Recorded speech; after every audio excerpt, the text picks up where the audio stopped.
very blessed Sabbath to you all.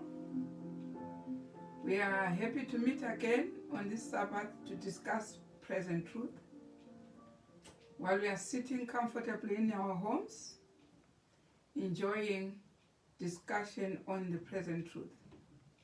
May I welcome you all for the day. Today we are going to study about the daily, and the daily, which is going to be my last discussion on this topic, and unless it comes abruptly somewhere. But I've done myself a good favor and to fight for my blood to share this information with everyone. So it's up to you to learn the daily, and the daily to help you in your everyday life. So because we know that the precepts were given for an everyday life, they were not shadowy types to pass away with the cross. So today our topic is the daily brings glory to the people of God. That's our topic, our last and very last one. For after that we'll start a series of different topics so that we all know.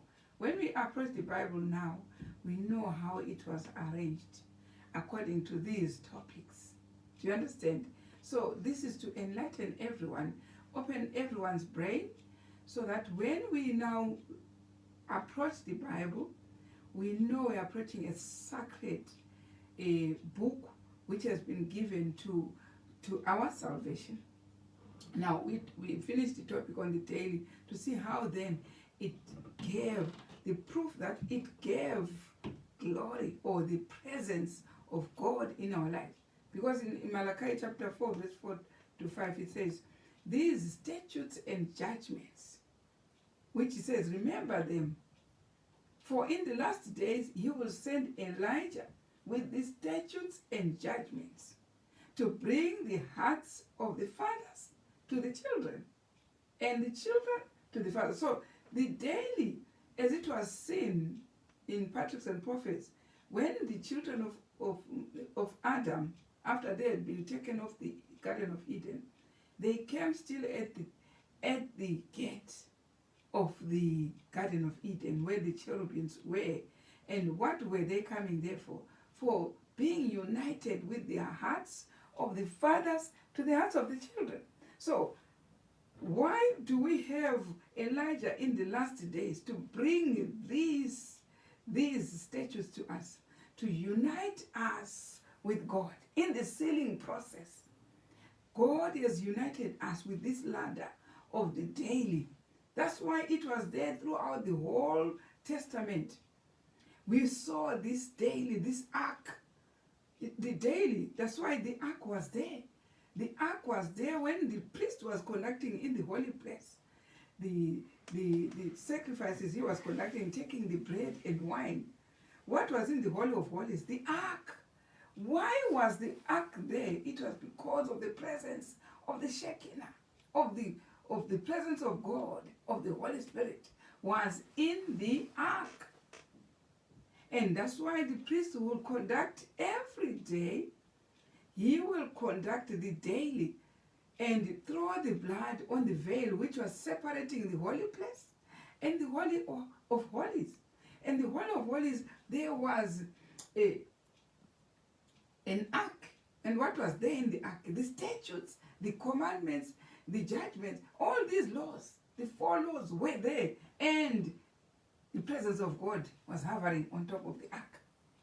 So that's what God is now teaching us through Malachi, sending Elijah to teach the people to have this ark, but not the animals, but the bread and wine at this 3rd hour and 9th hour. These are what the Israelites had throughout the Old Testament in the ark. And God said, this ark, we're told last week through a quote, that the ark was hid by Jeremiah in a cave in Palestine. And it's going to be manifested back to the people. How does it come back to the people? By instruments that God will choose to put all the laws which were in the ark in their heart. So that's the ark which is coming back. We won't see a physical, because the type, the type gave us the physical ark structure. But the antitype is a people whose hearts have been inscribed the commandments, the statutes, the judgments, and the testimonies. They are inscribed in the heart. And this is the antitype of the ark. Do you understand? So that's why he raises Elijah the prophet to inform the people to go back. Let's see, like what he did. Let's go to Exodus chapter 25. As soon as here the people, we were called Israel. They marched out of Egypt. Then he made sure these people had an ark. Let's see in Exodus chapter 25, verse 1. Right? And the Lord spake unto Moses, saying, Speak unto the children of Israel, Right? that they bring me an offering. If every man that giveth it willingly with Right. his heart, ye shall take my offerings. So where was these offerings offered? To the priest. And what was he going to do? He was going to officiate the daily with the animals. Do you understand? So the people were now supposed to serve God that way. Now let's hear what else. Where were these? Verse 8. Let's go to verse 8. Yeah? And let them make me a sanctuary, Then the people were supposed now to make a sanctuary. that I may dwell among them. Why have the sanctuary? Why have the ark? So that God's presence dwelt on top of the ark, of the sanctuary. So that's where the presence of God was. That's why you saw everywhere where they were going, they made sure the ark was there. Why? Because they made sure there was a presence of God in the ark. So when you're not taking the daily at these appropriate times, the ark is not there in your life. God manifested himself on top of the ark.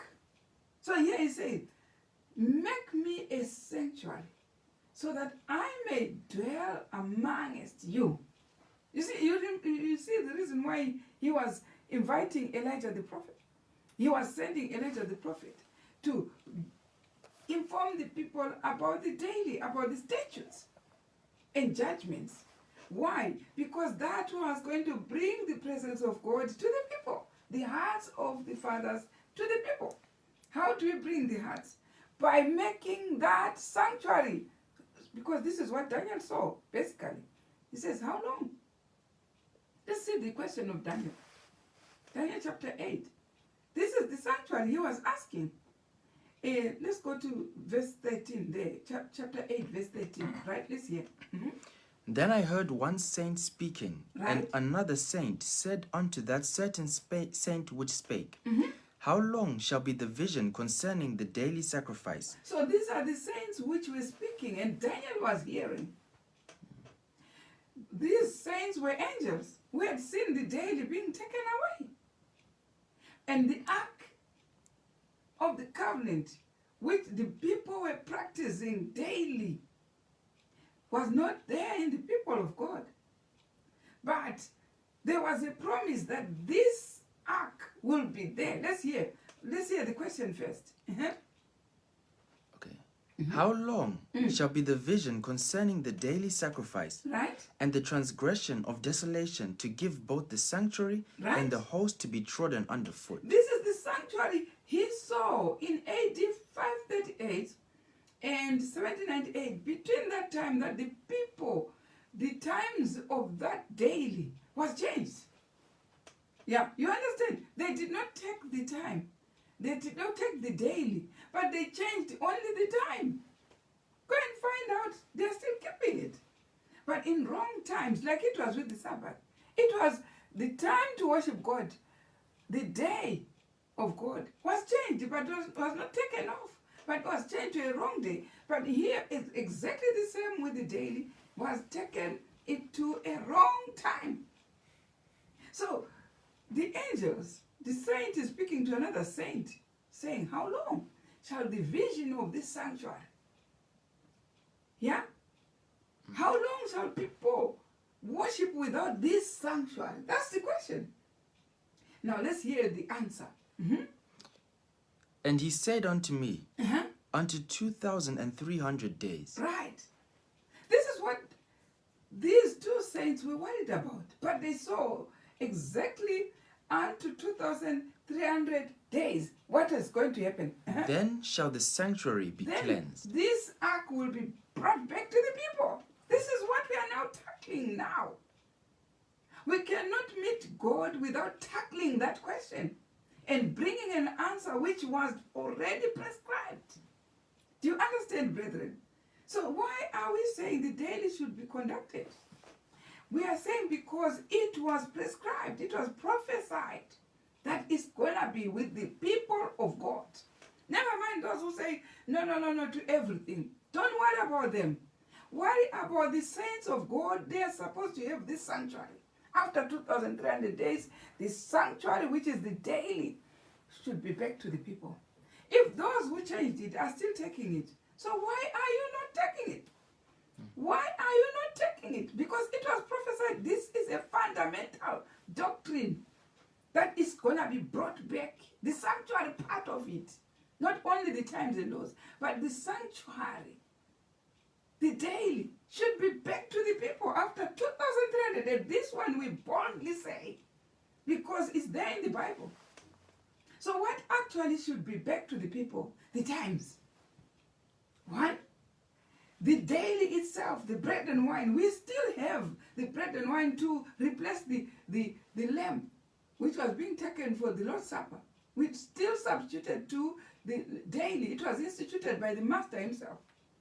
And also we see the early Christians were taking the daily. We saw even the time the former rain came on Acts chapter 2, verse 15. It was exactly at the third hour. They were observing the daily.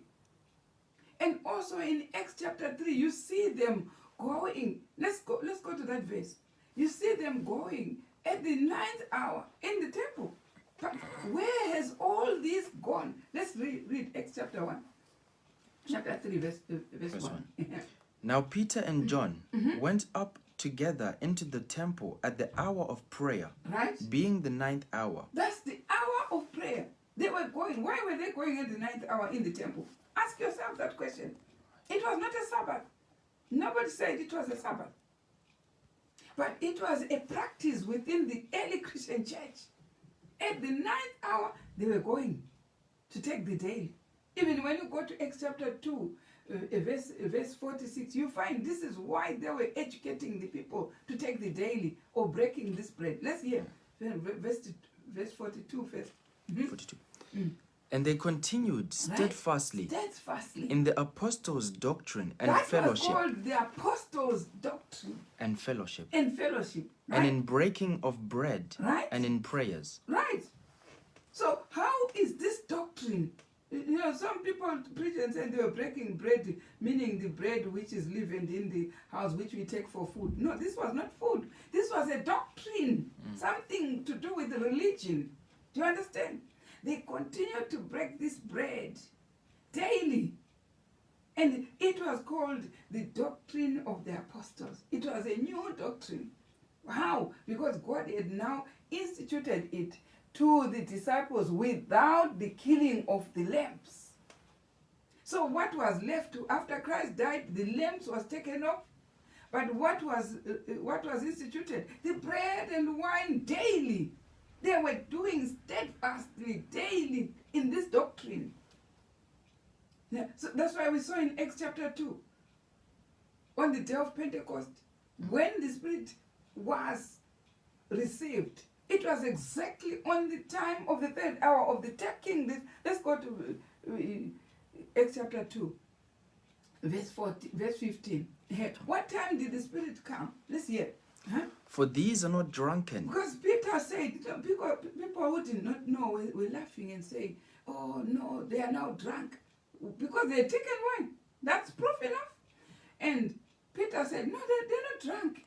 It's not a leavened wine. They are not drunk. But what is it? Listen to that. For these are not drunken, Right? as ye suppose, Right? seeing it is but the 3rd hour of the day. So it was at the 3rd hour the Spirit had come and they were speaking in tongues.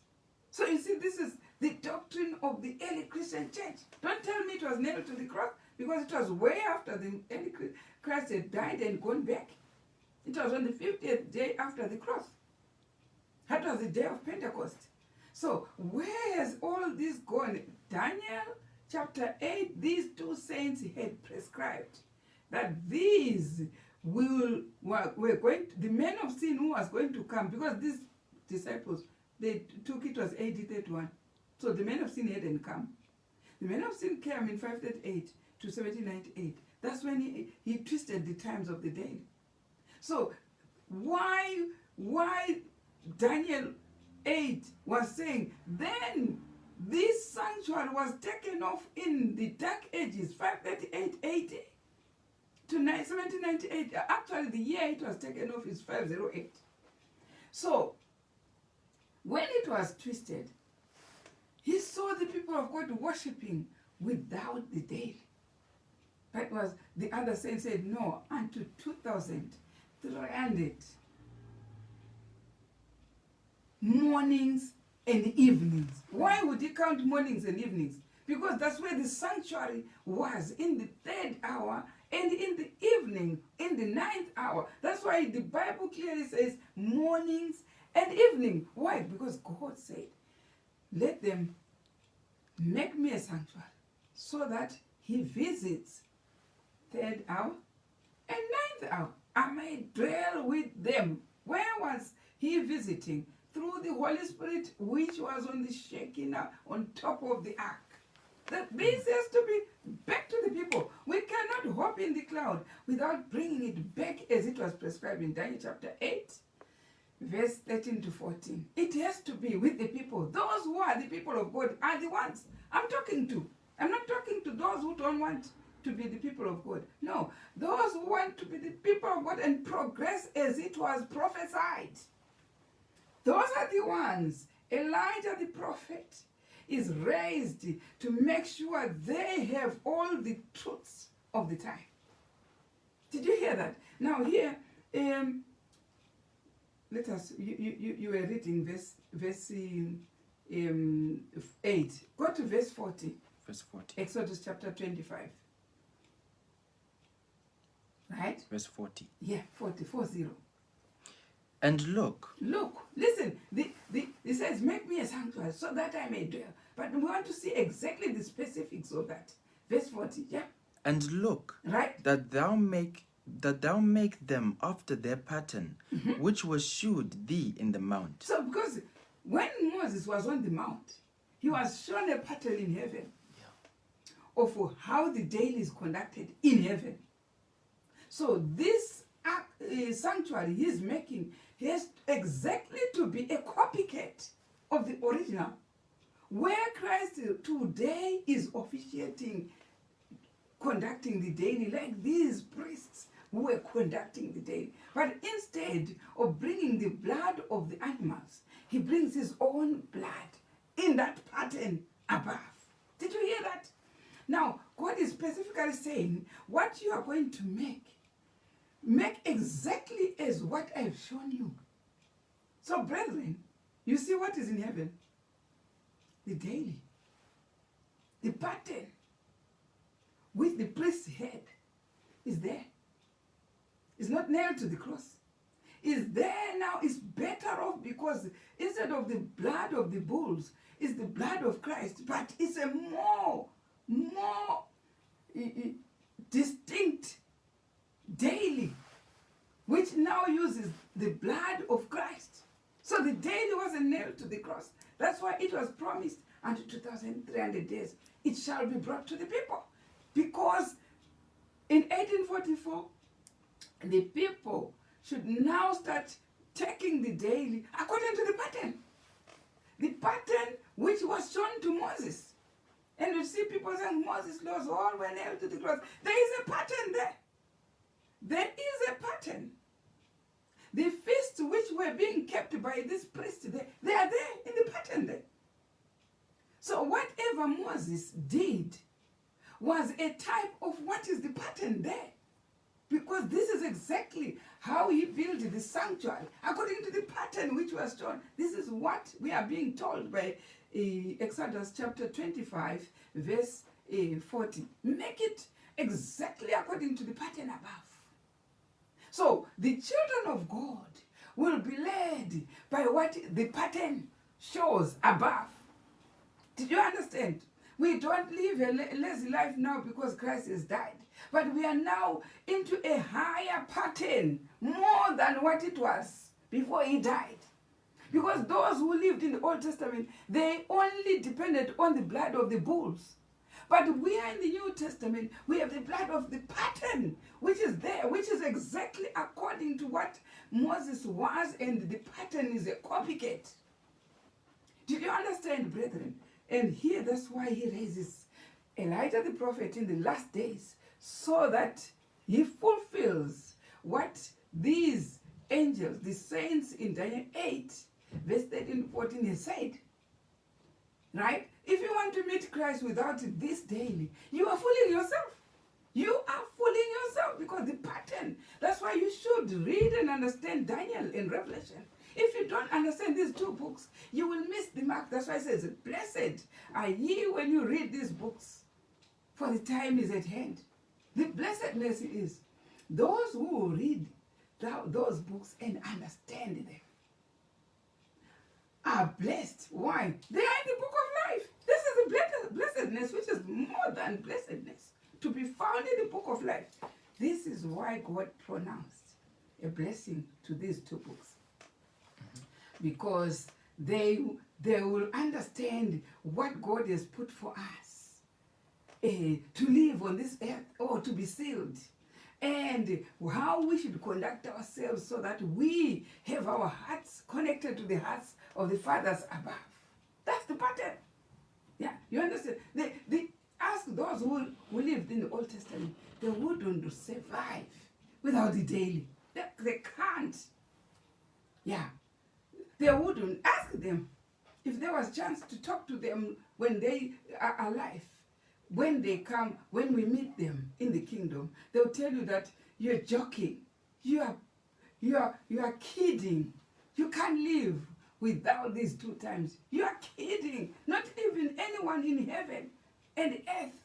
These are the times that were given for you to be blessed, for you to have your prayers answered, for you to be protected. These two times God has given us for that. Right? So here we are told, Moses is told, exactly according to the pattern. Now let's hear verse 30. Were you in chapter, go to chapter 40, verse 17.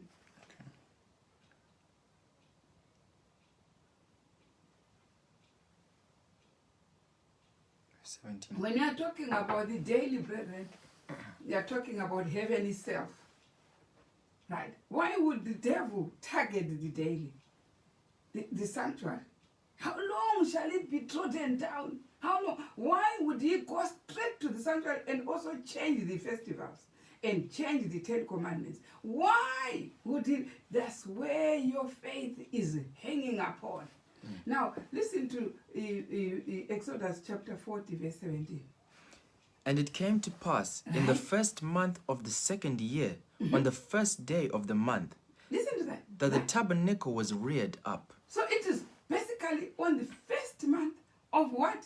The second year. What second year? Because we saw in Exodus chapter 12, when they walked out of Egypt, that was their first year.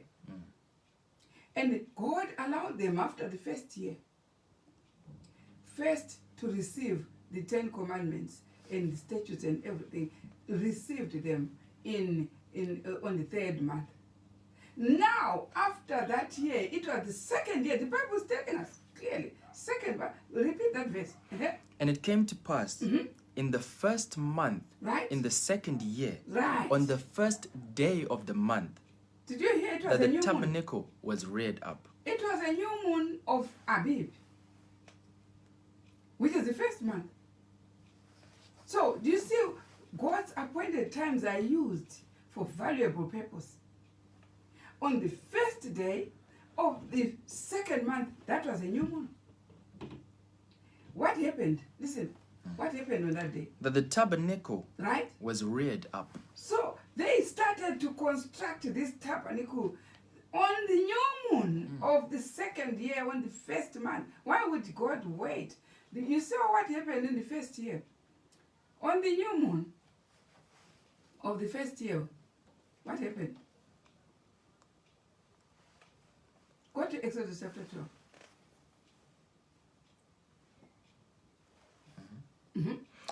And the Lord spake unto Moses and Aaron in the land of Egypt, saying, Right? This month shall be unto you the beginning of months. That was Abib. Right? And what were they going to do? It shall be the first month of the year to you. Right? Speak ye unto the congregation of Israel. So, here, to cut that chapter, you can read it on your own.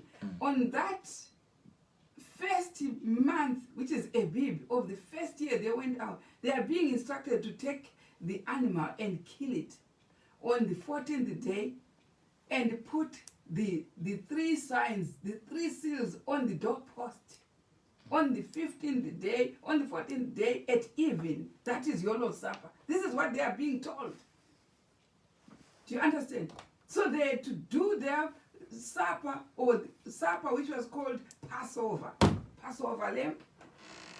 That Passover lamb was killed on the 14th day. I'm just paraphrasing the chapter of Exodus, chapter 12. And this is what is happening there, right? So, what was the object lesson being taught to the Israelites on that month of Abib? They were being taught about the observance of the Passover. Did you see that? How were they going to observe the Passover? On that night, when they ate that lamb at night with their doors written with 3 stripes, what was happening? The angel was slaughtering all the doors that had no blood. All the firstborns were being killed, and that night. So what was the object lesson to these Israelites on that day? It was the keeping of the Passover, and to see that those who don't keep the Passover are in danger on that night. That was the object lesson. So that's why you see God going now on the second year again at the first month, which is Abib again. Now it's on a new moon. First day of that month. So there should be now an object lesson of the daily. So what came as an object lesson on the first month, on the first year? It was the Passover feast. The keeping of those feasts. And what came on the next year, on the first month again, in the new moon, it was now the construction of the daily tabernacle. Did you hear that? Let's go back to our verse where 40 verse 17. Now, repeat it. Verse 17. And it came to pass in the first month in the second year, on the first day of the month, Right? that the tabernacle was reared up. Right. So now we get the Bible correctly. And you understand why God was making that on the second year. Because you wouldn't confuse the first year, there was an object lesson of the Passover. Now the second year, the object lesson is of the daily. So he's giving all that in that particular month, which is Abib, or which is the beginning of his year. And the object of the daily came exactly on the new moon, which is the first day of the first month. That is a new moon. That is the daily coming to the people. So they say they erected the tabernacle on that day, on the new moon. Right, let's hear more. Verse 18. Verse 18, let's see. Verse 34, sorry. 34. Then a cloud covered the tent of the congregation. After that, on the new moon, the tabernacle has been erected. Because God said, make me a sanctuary in Exodus chapter 25, verse 8. Yeah. What's the reason of the sanctuary? His presence. So I may dwell with thee. So what should you do? Make a sanctuary for me to dwell. So he would dwell on a particular place called the ark. So why would he dwell on the ark? But that's where there were these commandments, the statutes. As Sister White beheld the ark, she beheld even the fourth commandment of the Sabbath, which had it was glorious, and all other commandments around it. And what also was given to support this, the Decalogue, which is the Ten Commandments, the precepts were given to guard the Decalogue. Which are the precepts? The statutes. These were all around the ark. That's why when we talk about the 4 laws coming from Mount Sinai, is it the 4 laws that were given? Because people say, oh, the commandment, not 4 laws, commandment. Now, let's hear in Nehemiah chapter 9, verse 13. What was given on Mount Sinai? This is what is on the ark. Now, what was given? Nehemiah chapter 9, verse 13, right? Mm-hmm. Thou camest down, right, also upon Mount Sinai, right, and spakest with them from heaven, right, and gavest them right judgments, right, and true laws, right, good statutes, right, and commandments. Do you see 4 laws came? Statutes? What are statutes? These feasts. We saw it when we read all the feasts. God claims them as statutes. And we saw when you read the daily, God claims the daily as his statute. These are statutory laws of God. Now, they were given on Mount Sinai. The statutes, the commandments, the judgments, the testimonies were those 4 laws. So when he is saying unto 2,300 days, what is it that is going to send Elijah with? Go to Malachi chapter 4. What is it? Because there are 4 laws on Mount Horeb or Mount Sinai. So what is it that is going to send Elijah with? Malachi chapter 4, verse 4. Right? Mm-hmm.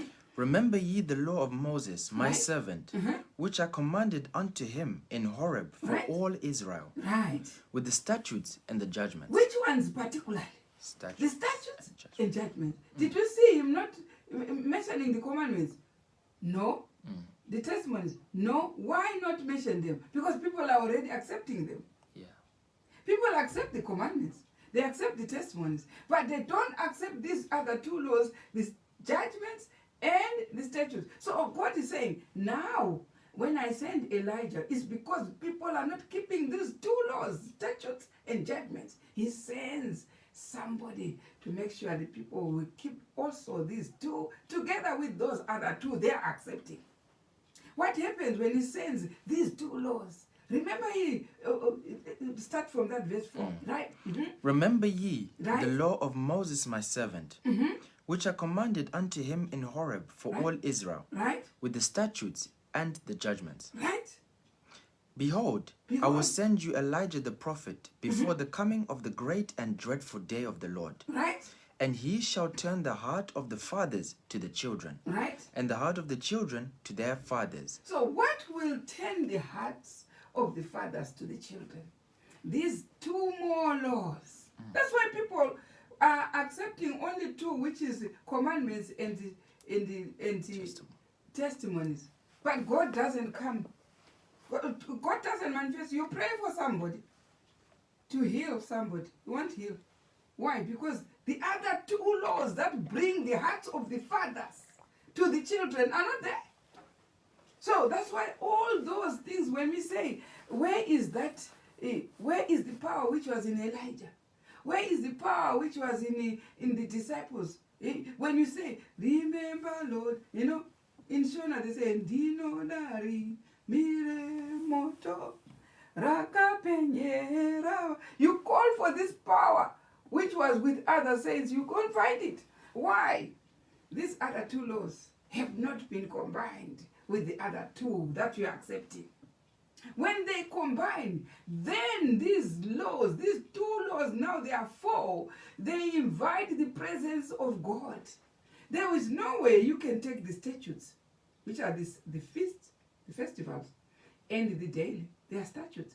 There is no way you can keep them without the sanctuary. The sanctuary which was promised in Daniel 8, verse 13 to 14, to come after 2,300 days. only comes when you are keeping the daily. When you are keeping the daily, then all those laws, you can keep them safely. Why? Because that's where the daily was taken. I gave you the verse in Numbers chapter 28, the whole chapter. If you can read on your own, you'll find that it was taken, the daily was taken on Sabbath, the daily was taken on the Passover, the daily was taken on the day of Pentecost. That's why they received the former rain on the day of the Pentecost, when they were keeping the Pentecost, and also the former rain came when they were taking also the bread and wine. The daily was taken on the feast of the Day of Atonement, and the daily was taken on the feast of the camp meeting. So when these festivals are being kept, the daily is also taken. And apart from them being taken daily, as the word pronounces daily, they're taken every day. And they're taken while we are together. They're taken on these appointed times of God, on these festivals. So how can you keep these festivals without the daily? You can't. You can't. That's why people just brush it and say they were nailed to the cross, because they don't have the basis of these times. They are the laws that belong to God. Only then you will keep them with the daily. You can't keep them without the daily. You can't. When the daily, and when you say, I don't want the daily, but it was promised, so you didn't fulfill the righteousness. You have to fulfill the righteousness with Daniel chapter 8. Say the sanctuary is to be put back to the people. It is to be taken back to the people, the sanctuary. Yeah? It will be taken back to the people after 1844. So what did he mean? Let's go again to see it. Want to explore. Was it sure? Was it true that this power of God was manifested on the ark? Was it true? We want to find out. On the ark, is it where this ark? Now let's find out. Go to PP, Patrick's and Prophets, page 349. Yeah. Right. So read. Above the mercy seat. Yeah. Above the mercy seat was the Shekinah. Right. The manifestation of the divine. So what was in the wall of holies? Was the ark. Yes. Right? So when the priest entered on the Day of Atonement, but before the Day of Atonement, he will take the blood of the bulls on the veil. But on the Day of Atonement, he will go in. So, but what was it that he was going in for? Because on the mercy seat, which were the ark of the testament was there on the mercy seat. On the mercy seat, we are being told, read. Above the mercy seat was the Shekinah, Right? the manifestation of the divine presence. Did you hear that? What was on top of this ark? I've told you that there were all these four laws: the statutes, the judgments, the commandments, the testimonies. They were on the mercy seat. But apart from these 4 laws, there was a mercy seat. And on top of the mercy seat, we found the Shekinah, that is the Holy Spirit. The presence of God was on the ark. Did you hear that? Now read on this here. And from between the cherubim, God made known his will. Right. So this is what he did. There were 2 cherubims which were guarding the ark. So God made, that's why you find the commandments, statutes there. That was the will of God on the ark. Now from these, the mercy seat, God will make his way. Now read on this here. Divine messages were sometimes communicated to the high priest by a voice from the cloud. Right. So this, you see, what was the communication between God and that ark? Divine messages. So when he wanted to speak to the priest, That's why I'm saying you can't take the daily without the priest, without the prophet making sure you have the daily, because even Aaron the priest was under Moses. Moses would make sure, he makes sure it's conducted according to what he was shown in heaven. So, divine messages came from the ark, from the mercy seat, from the read. Divine messages were sometimes communicated to the high priest by a voice from the cloud. Right. So there was a voice from the cloud communicating to the high priest. Right? Sometimes a light fell upon the angel at the right to signify approval or acceptance. So there were two cherubims or angels guarding the ark. So when divine messages were there, sometimes a light will shine from one of the cherubims. Why was the light shining? Listen to that.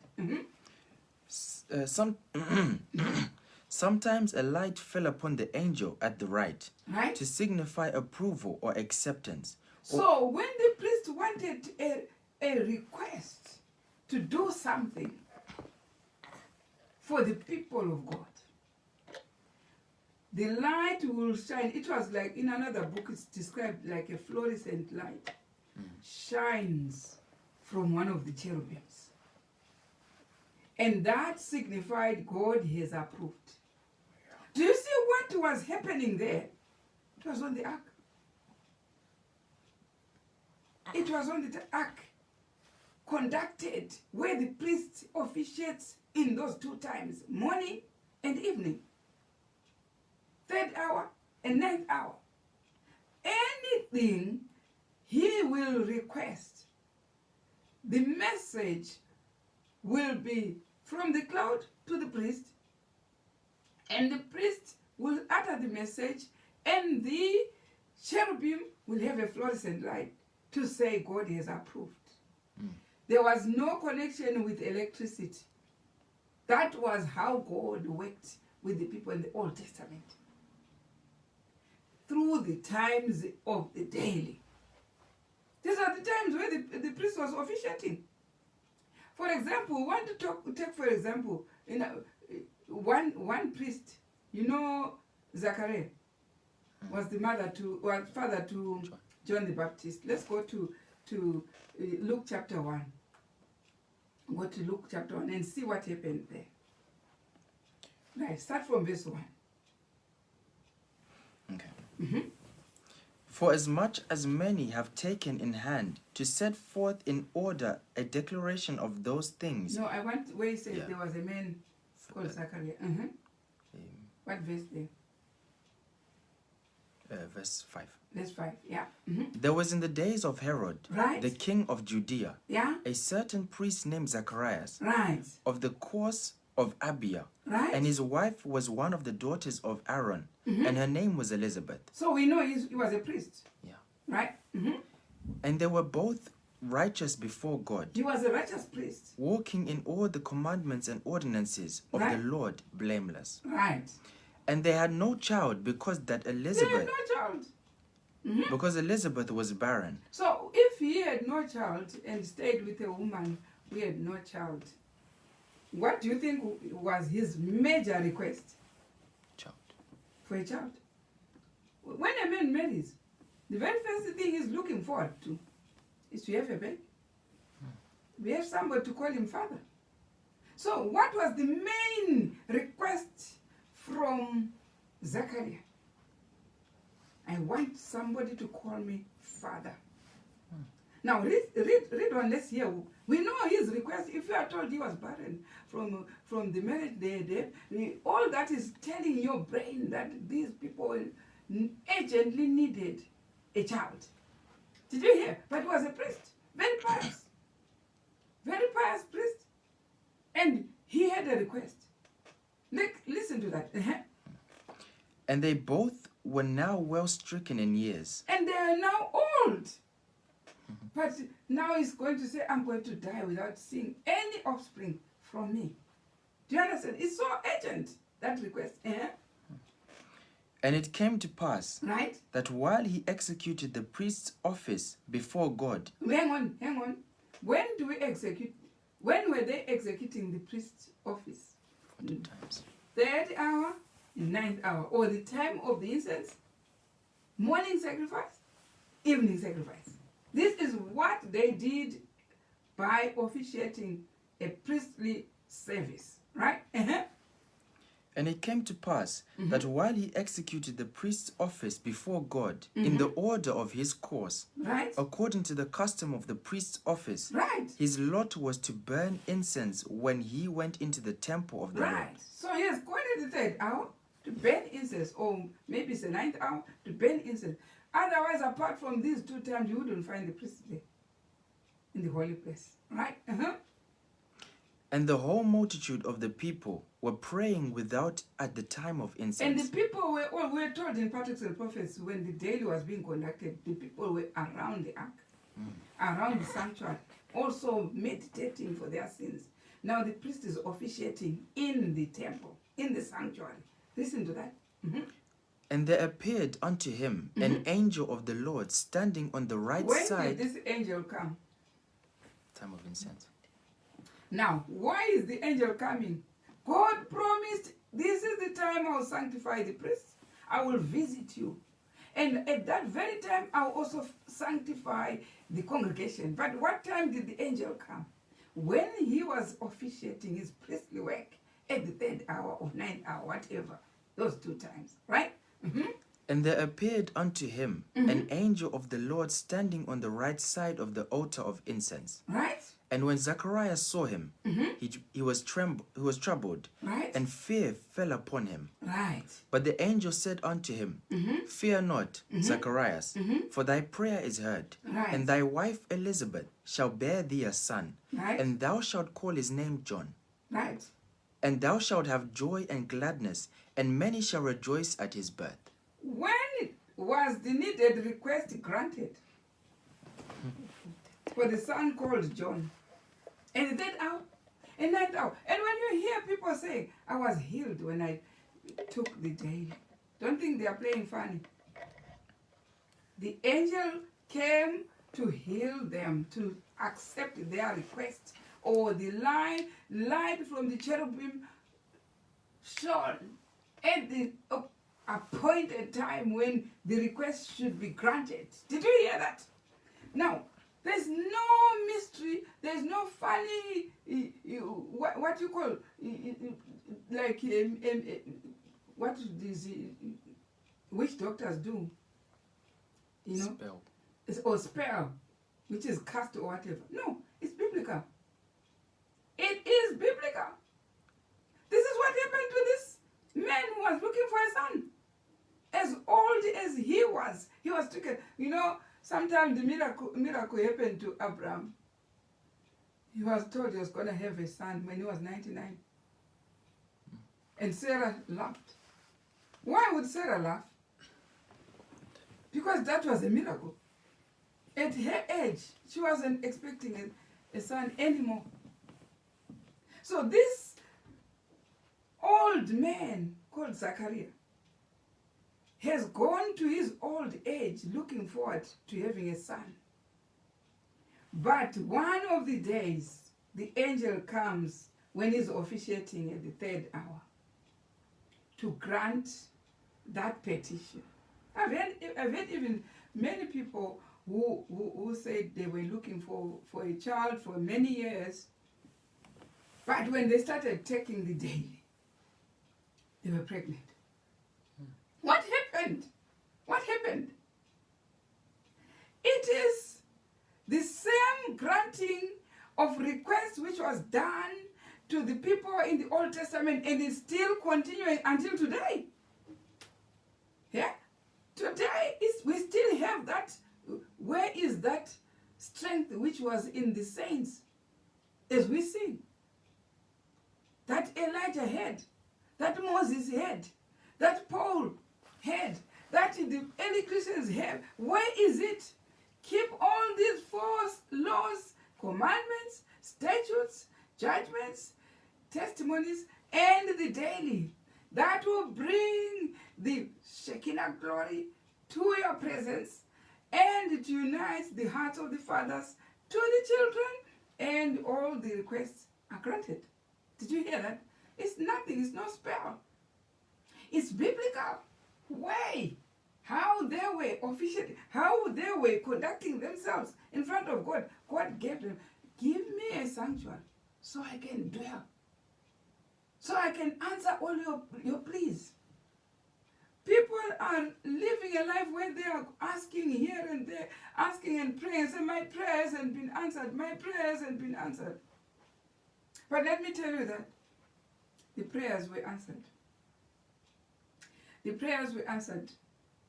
I can give you a lot of examples where my prayers were answered in a long time, where I witnessed my own prayers answered. You see, one time I remember I was pregnant and I wanted to go to keep the feast. And I was told, no. You are pregnant, you don't even know. My child was due that very month we were supposed to travel. And I said, I'm going to book to go. I did not have I had a passport. My child, I didn't even know whether it's going to be a boy or girl. I didn't want to, I'm in a way that I don't want to know what is in my womb until that blessed day when I deliver.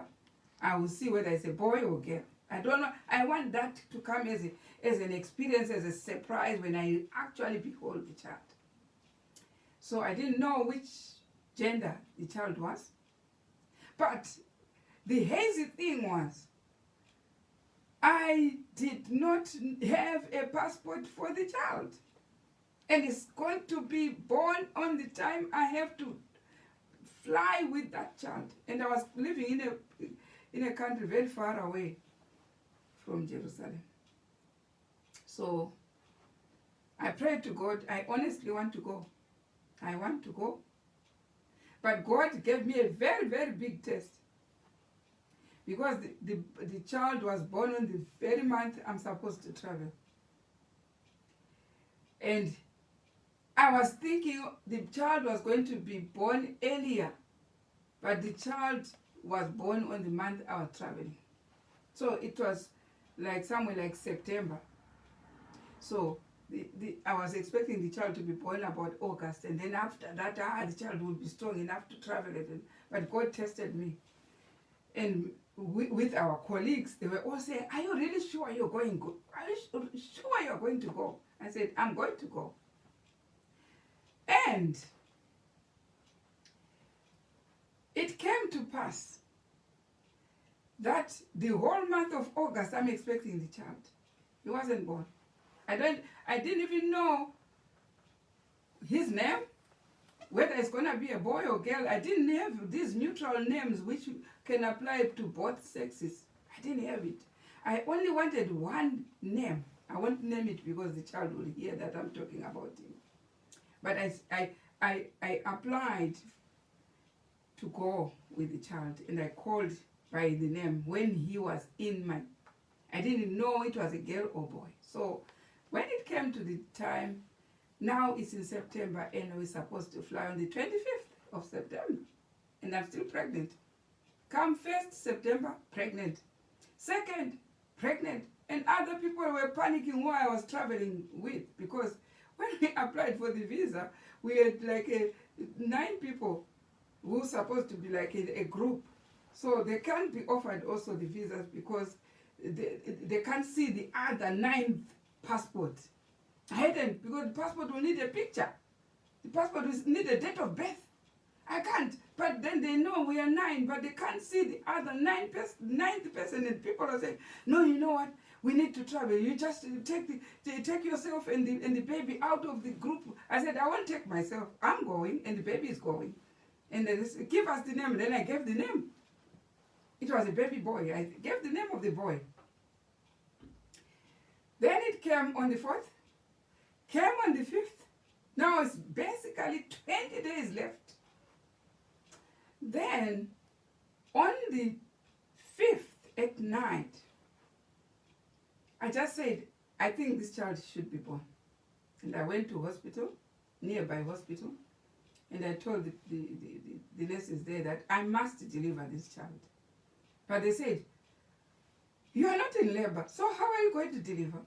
I said, I'm going to deliver this baby. So I was admitted, and they checked me. They said, there are no contractions.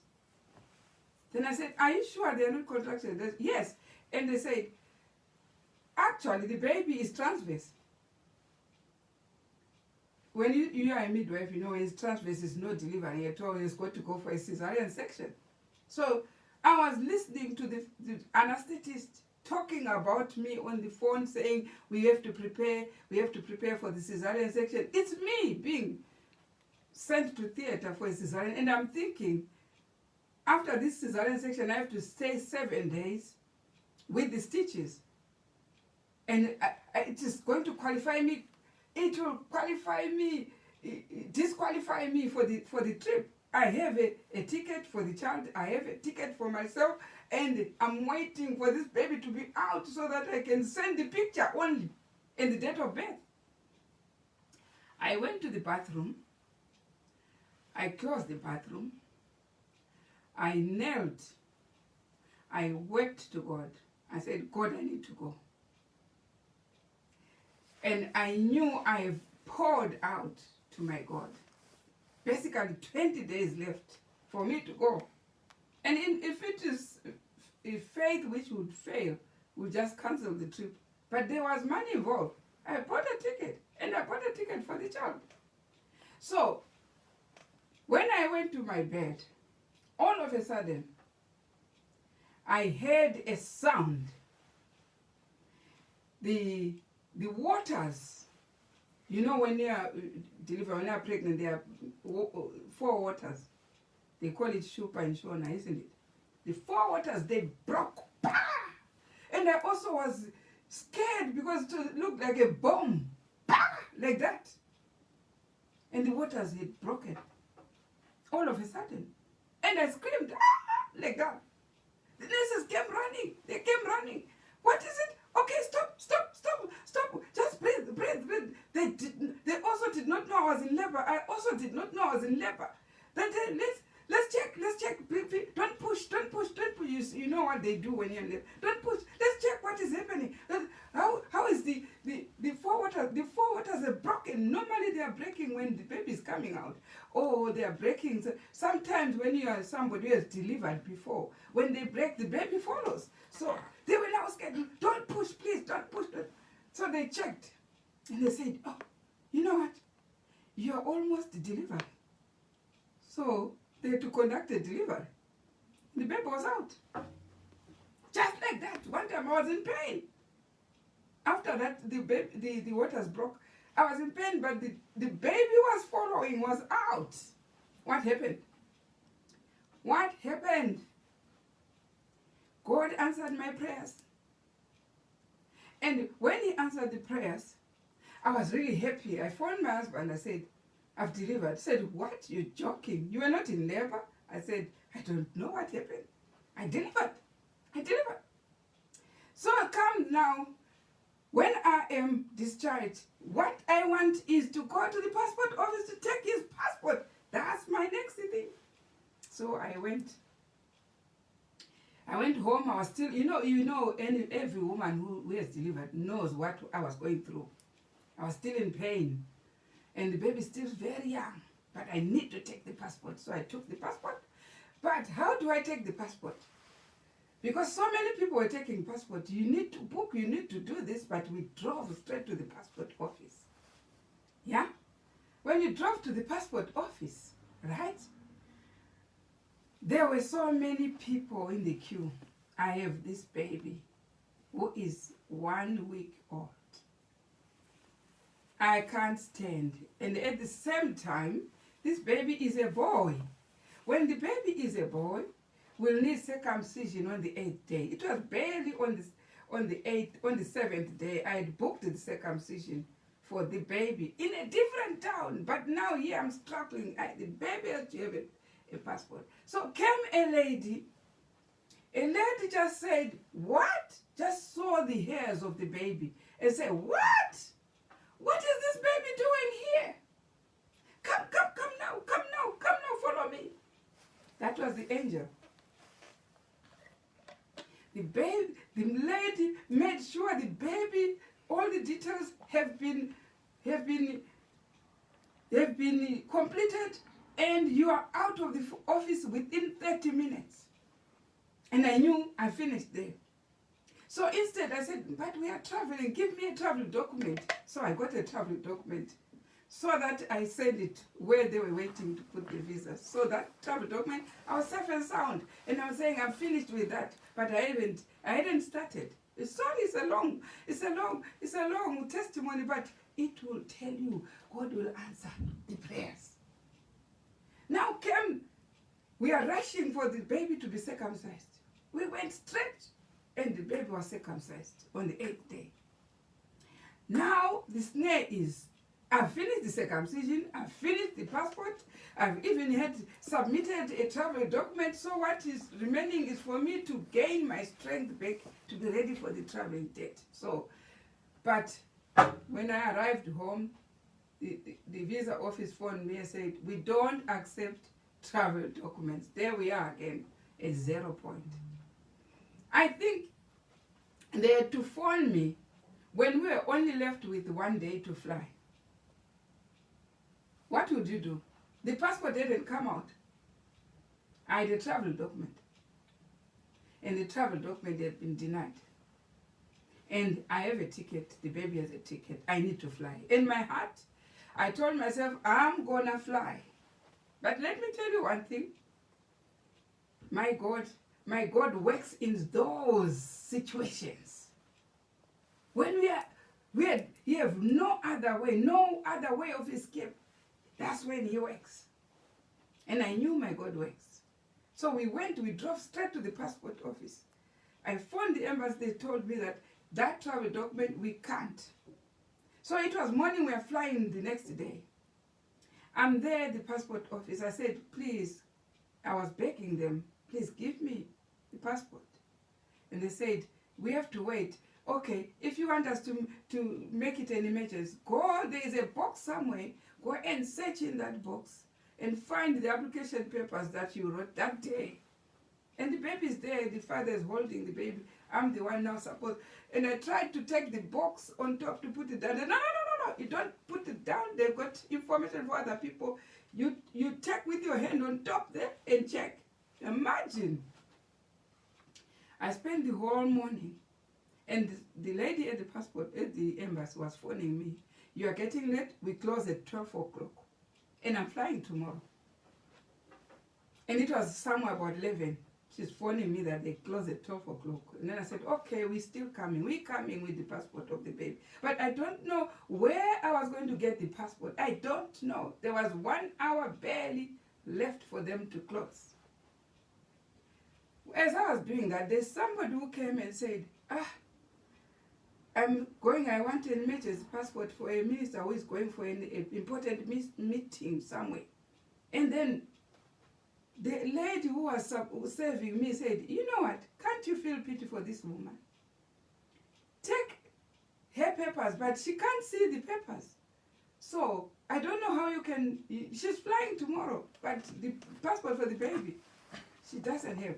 So when he came to me, fortunately I had other spare passport photos and passport details and the birth certificate for the child. I still had another spare one. And he said to me, give me, as I'm going there, I'll plead for yours. So he took it, barely there is 1 hour left. Then I was satisfied and happy for a minute. When he went to apply, he says, I'm going to somewhere else where I'll apply and then come back, but I'm walking. Then I said, 1 hour, walking, sorting the passport, coming back, 12 o'clock. I have to be there at the embassy. But God is in control. Exactly, I was pleading with God at the 3rd hour and 9th hour. That was my plea. Now it was about quarter to 12. That man arrived with the passport, and they made me sign. I took the passport. Exactly 10 minutes was left for the embassy, and we're going to fly with our car to the embassy. And I'm watching the clock. By the time it was 12 o'clock, we were still, that day it looked as if all the traffic lights have been warned that there's somebody now who needs help. And they were all red. They were all on red. I couldn't travel. We couldn't drive. And it was now about 12:05. I knew they are closed. But I still had hope. I'm going. And by the time 10 past, we were at the embassy, and the lift had opened, and I just jumped in with a passport. And fortunately, the lift opened straight in the embassy office. When it opened, the lady was busy calling my name in the corridor, thinking, because she kept on saying, "Where are you?" I said, "I'm outside." Yet I was still at the, I'm outside.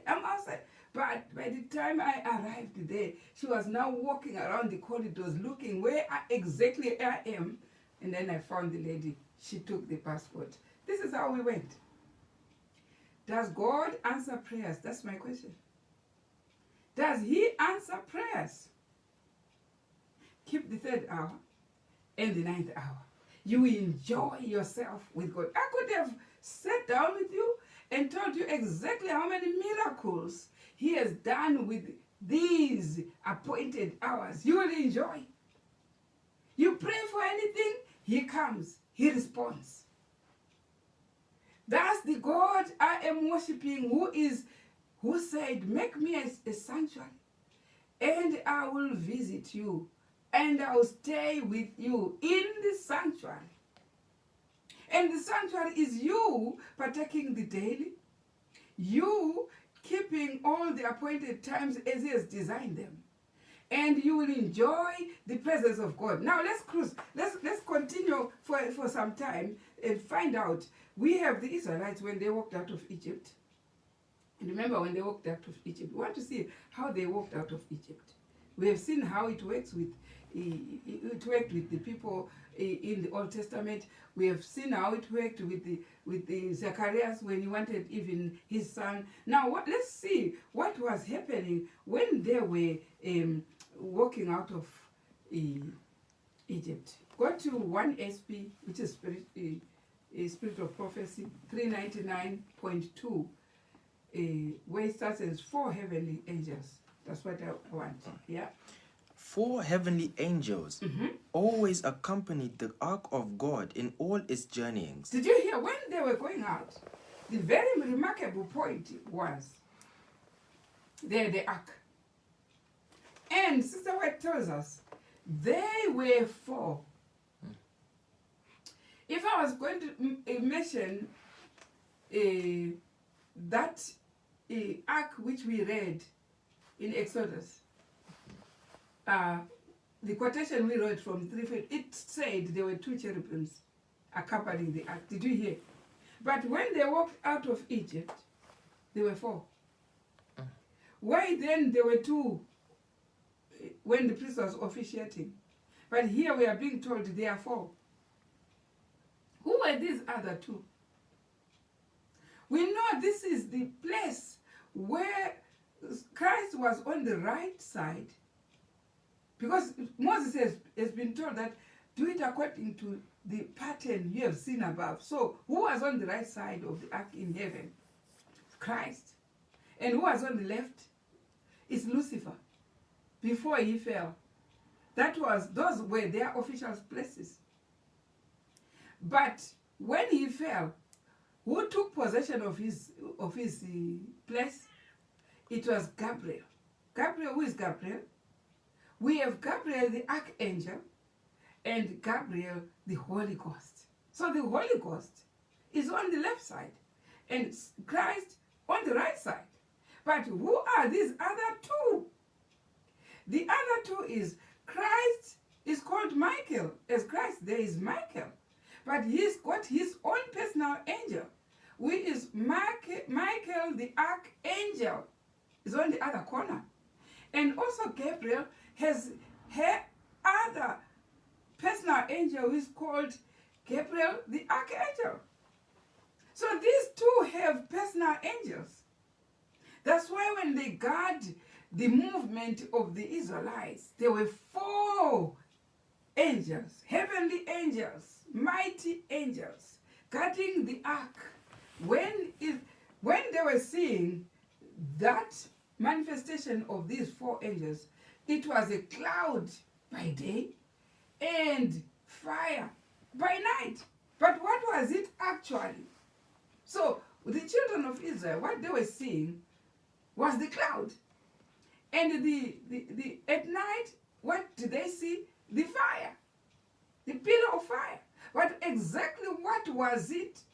Sister White tells us in this quotation, 1 SP 399, that these were 4 heavenly angels. And we now know who they are.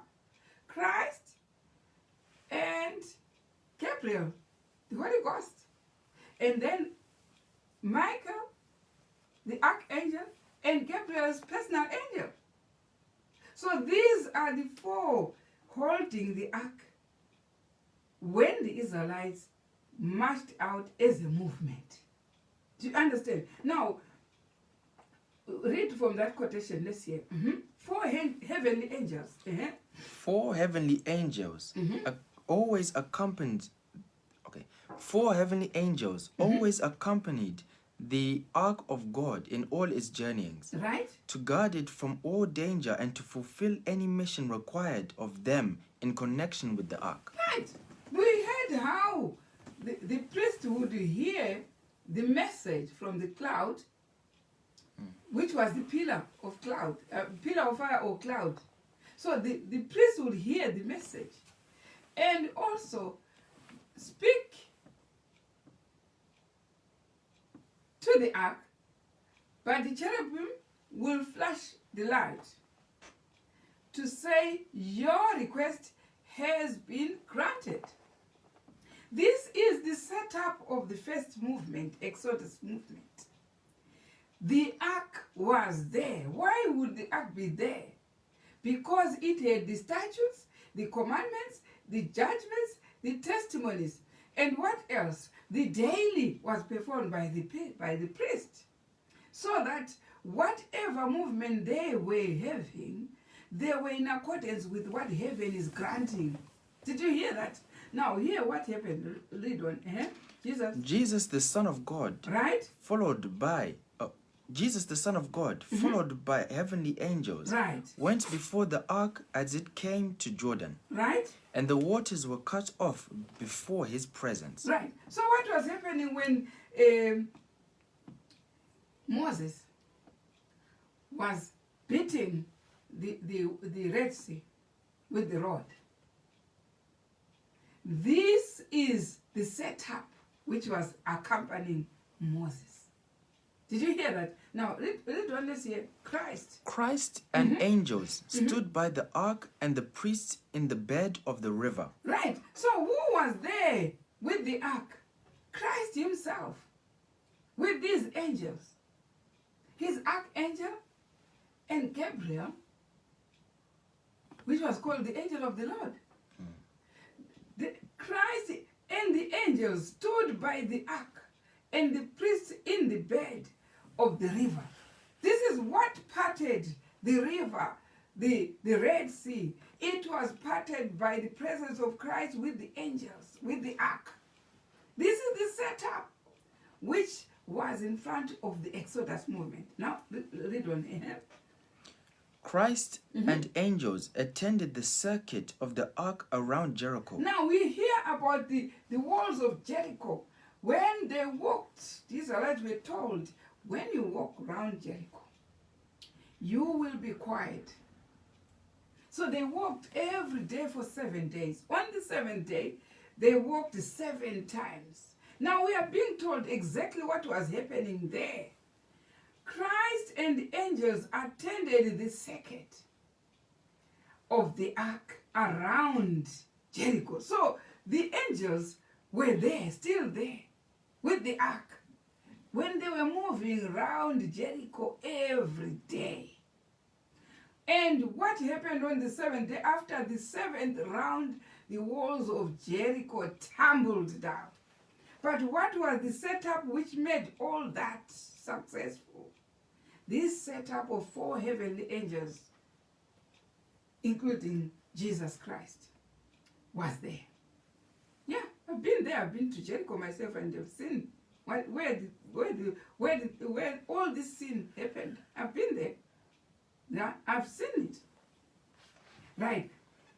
Let's go to next. And okay. Right. Christ and angels attended the circuit of the ark around Jericho, and finally cast down the massive walls of the city and delivered Jericho into the hands of Israel. Right. Do you see what when that movement is? Everybody who was talking about that movement would faint. What will cause them to faint? One, the presence of Moses, who was conducting the sanctuary services with his priest Aaron.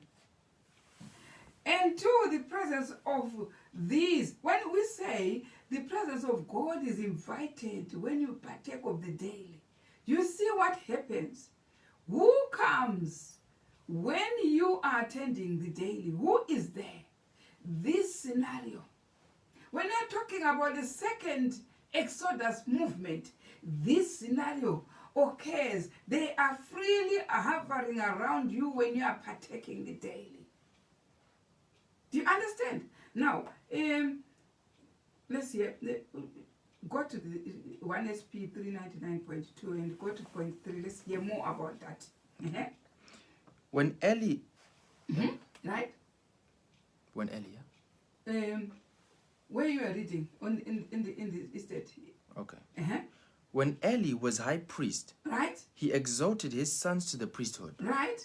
Eli alone was permitted to enter the most holy once a year. Right? His sons ministered at the door of the tabernacle and officiated in the slaying of the beasts Right? and at the altar of sacrifice. Right? They continually abused this sacred office. They were selfish, covetous, gluttonous, and profligate. So those priests who administer the daily have got to be circumspect if they want this presence of God to continue around them. Did you understand? This is why they should be circumspect. If they are not circumspect, you remember what happened to Eli. Say they polluted this sanctuary. Which sanctuary did they pollute? This one of the daily.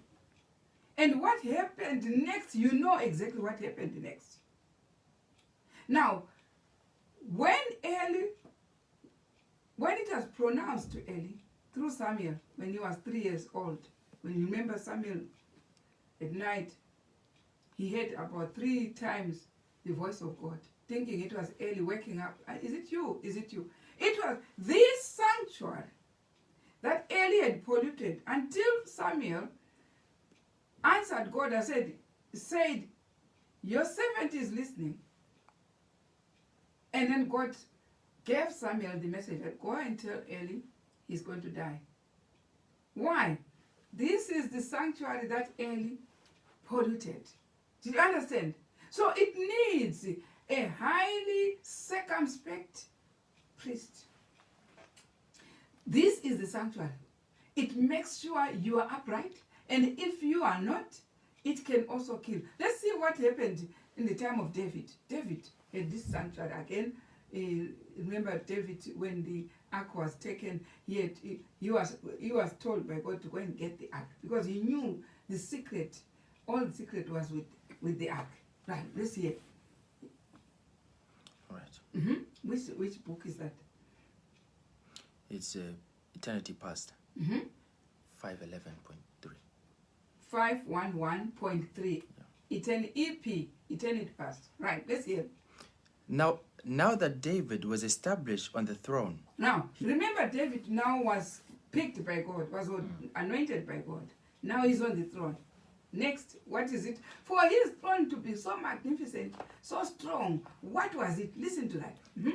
He turned to accomplish a cherished purpose. So now he wants to accomplish a cherished purpose to serve God. That's David.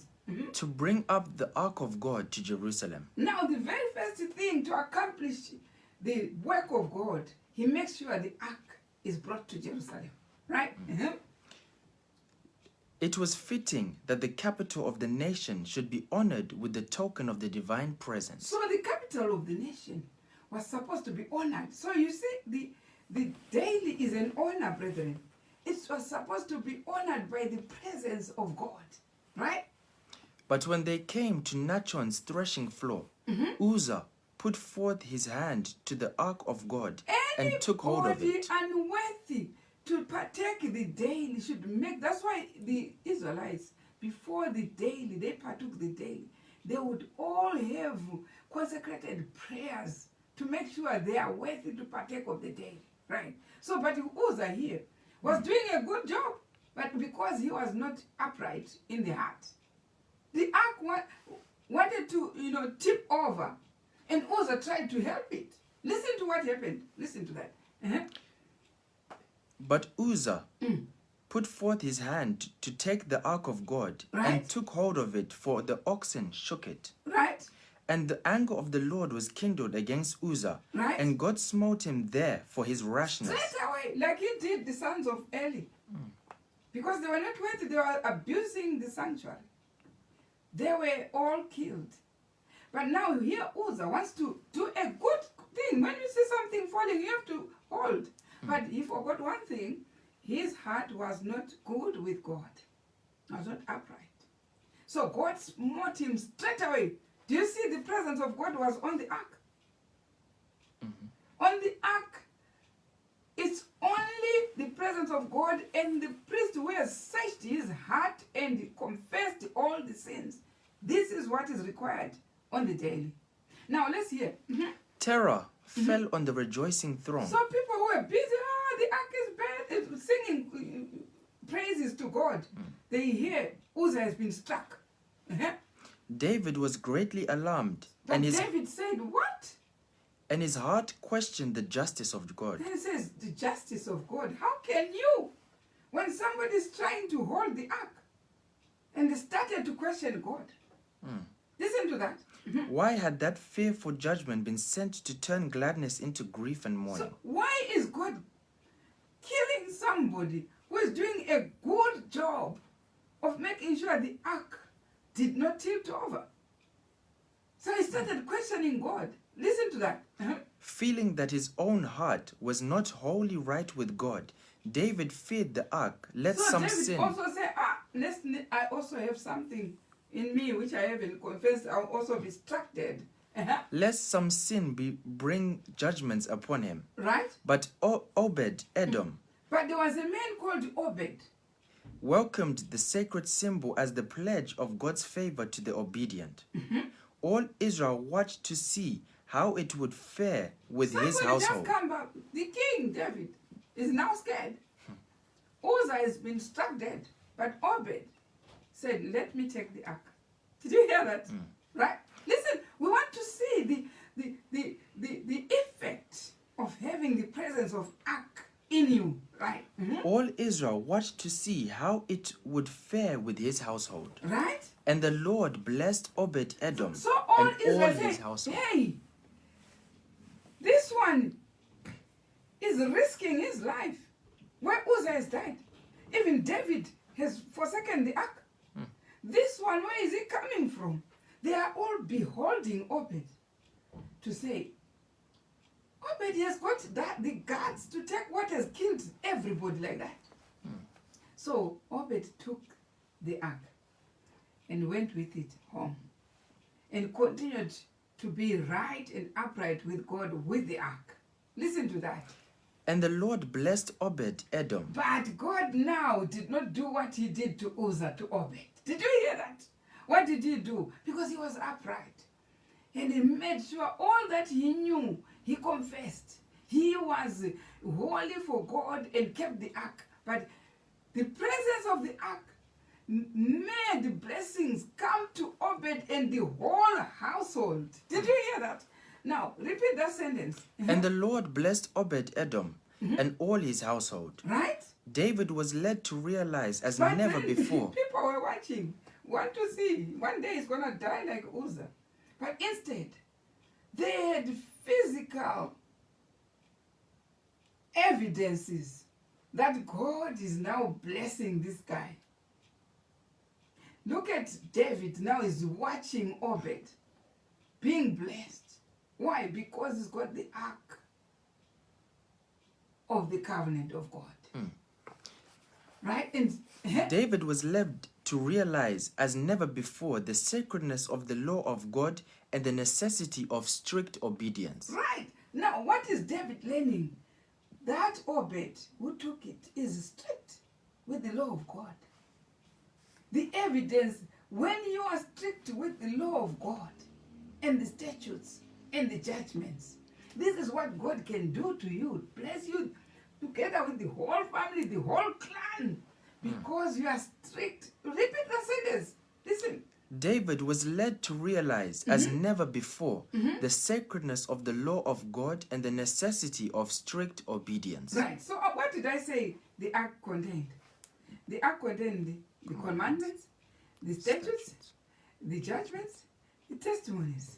When you take the ark, you've got to be upright with the commandments, upright with the statutes, upright with the judgments, upright with the testimonies.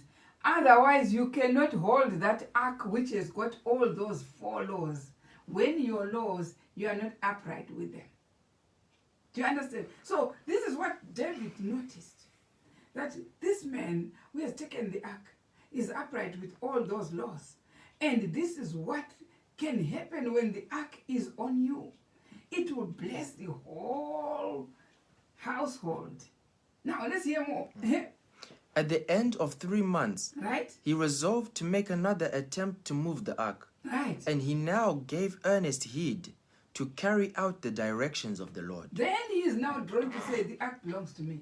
I envied that ark. It's me who had brought it until it killed Uzzah. So, but the ark contained the presence of God, where when you are upright, you will enjoy its presence.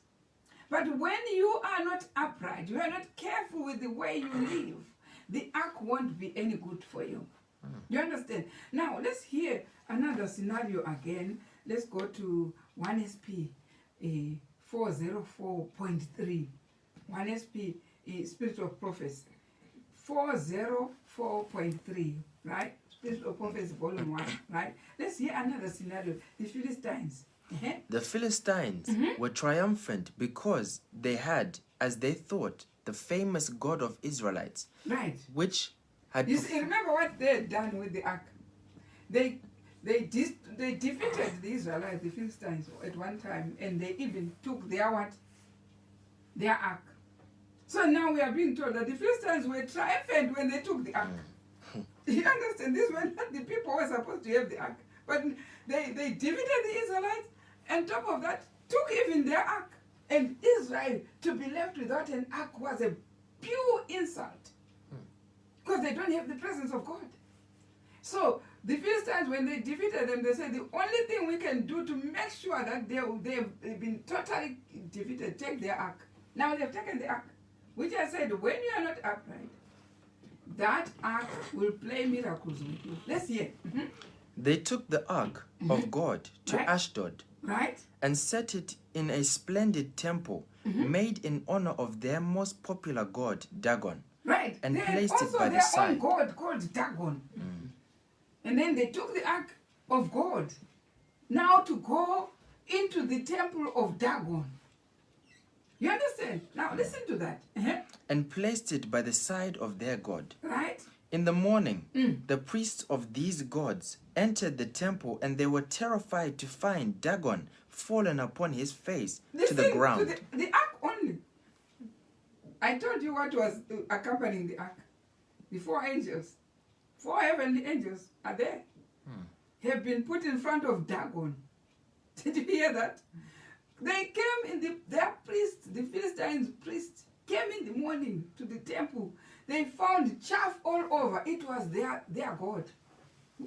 The ark itself caused that Dagon to be in pieces.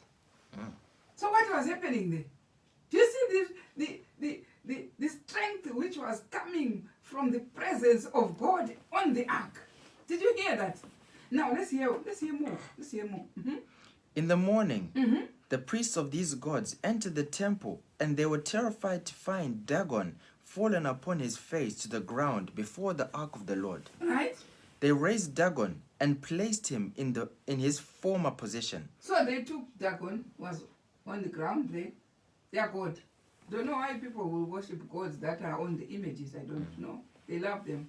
But they took their God, who can be fixed up. When he falls, he has no strength to go up. But they took that God upright again. Say, oh, poor Dagon, poor Dagon. Poor Dagon is on the floor. But that's where they think it's their God who is giving them strength and life and everything. But the God cannot wake up on his own. So they took the God upright. Listen to what happened. They thought he might have accidentally fallen. It's not the ark. It's not the ark which has done it. Maybe when we left Dagon there, he was, he was accidentally not in a proper place. So Dagon is fallen. You understand? Unbelief, like what it is with others. They have unbelief in the daily. Yeah, that was unbelief. To say they can't acknowledge that ark, the presence of the ark has done it. Do you understand? Now listen to that. Yeah. But the next morning, they found him fallen as before upon his face to the ground. Now on the next morning, he fell right on the face like that. Dagon is now on the face instead. Now listen to that. And the head of Dagon and both his hands were cut off. Everything was cut off. They can't now mend it. Now let's hear. The angels of God, whoever accompanied the ark, prostrated the senseless idol god, Right. and afterward mutilated it to Right. show that God, the living God, was above all gods, and that before him every heathen god was as nothing. Before him, every hidden god, everything that you think is a god, It's nothing. is nothing to God. It's nothing. There are some people which are these gods? There's some people who worship money. Is their God? Yeah. It's nothing to God. You would rather have nothing but God. You find people who would rather, on a new moon, who would rather say, no, that's my time for my work. It's time for God. Yeah, your God is nothing. Yeah. When you cease taking the breath through that nostril, the money is left there. So, nothing is worthy to take the place of God. Nothing is my I repeat that, nothing can take the place of God. There are people who honor their husbands or honor their wives in place of God. When God said, do this, oh no, my husband doesn't want, oh my wife doesn't want. Nothing, all those gods that you have, nothing comes in place of God. He was being taught, the people of this Dagon, they were the priests of Dagon, they were being taught that nothing is any value in front of our God. Nothing. You understand? Now let's hear.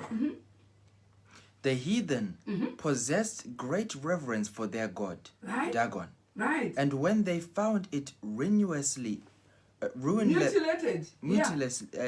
renewously mutilated and lying upon its face before the ark of God, Right. they were sad and considered it a very bad omen to the Philistines. Right. It was interpreted by them that the Philistines and all their gods would yet be subdued and destroyed by the Hebrews, and the Hebrews' God would be greater and more powerful than all gods. Right.